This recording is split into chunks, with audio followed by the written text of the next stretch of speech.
అందరికీ నమస్కారం. అన్న 100 రౌడీ షీట్లు పెట్టని ఒక మనిషి మీద 100 రౌడీ షీట్లు పెట్టిన వాళ్ళు ఎత్తుకుపోయి లోపల ఎత్తి పడేసి 10 మంది ఒకరిని కొట్టిన వైఎస్ జగన్మోహన్ రెడ్డి గారంటే అమ్మానాన్ని ఎవ్వరు ఆపలేరు. ఆయన కోసం మేము పరిగెత్తుతాం.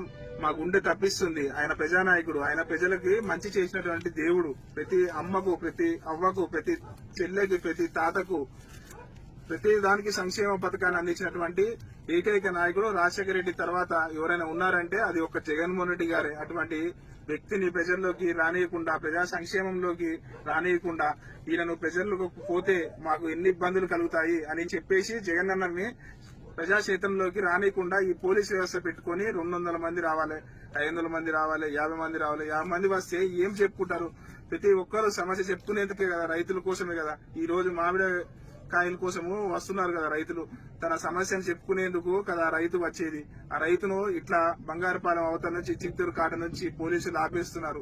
ఇట్లా పుంగనూరు టోల్గేట్ కాట నుంచి పోలీసులు ఆపేసినారు. పలమనేరు, వీకోట నుంచి, కుప్పం కాట నుంచి చాలా ఇబ్బందులు పడుతూనే పోలీసులు ఇబ్బందులు పెట్టుకుంటూనే అట్లా కూడా వచ్చారు.